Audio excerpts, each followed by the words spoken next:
বিশ্ব বাণিজ্যের শ্বাসনালী হরমুজ প্রণালী বন্ধের আশঙ্কায় কাঁপন ধরেছিল ট্রাম্পের আত্মবিশ্বাসে।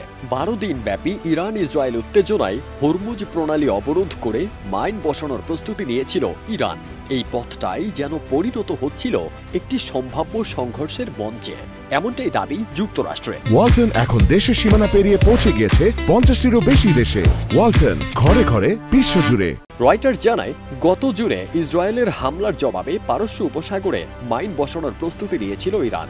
মার্কিন গোয়েন্দা তথ্যানুযায়ী ইরানি নৌযানগুলোতে মাইন তোলার কার্যক্রম শুরু হয়েছিল 13 জুনের পরপরই। এই তথ্য মার্কিন কর্তৃপক্ষের মাথা ব্যথা হয়ে ওঠে, কারণ বিশ্বে পরিবেশিত মোট তেল ও গ্যাসের 5 ভাগের 1 ভাগ এই হরমুজ প্রণালী দিয়ে পরিবাহিত হয়। এই পথ বন্ধ মানেই বৈশ্বিক জ্বালানি বাজারে বিশৃঙ্খলা আর লাগামহীনভাবে দাম বেড়ে যাওয়া। ওমান ও ইরানের মাঝে অবস্থিত 21 মাইল চওড়া এই হরমুজ প্রণালী দিয়ে দিন রাত শত শত তেলের ট্যাঙ্কার সহ বিপুল সংখ্যক জাহাজ চলাচল করে।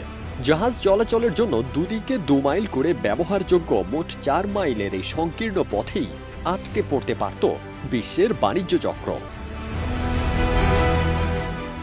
কিন্তু ট্রাম্প অনুসারীদের ভয়, এটা হতে পারে ইরানের কৌশলগত চাপ সৃষ্টির প্রয়াস কিংবা ভবিষ্যতের জন্য প্রস্তুতি। হোয়াইট হাউসের এক কর্মকর্তা বলেছেন, অপারেশন মিডনাইট হ্যামার ও সর্বোচ্চ কূটনৈতিক চাপের কারণে হরমুজ এখনও খোলা। তবে মোদ্দা কথা, বাস্তবে ইরান কিন্তু মাইন বসায়নি।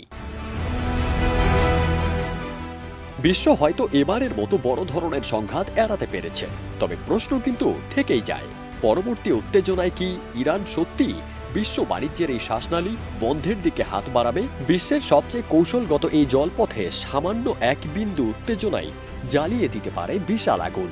আর এই আগুন শুধু তেল নয়, ছড়িয়ে দিতে পারে বৈশ্বিক অনিশ্চয়তা। ফারদিন সানি, দেশ রূপান্তর।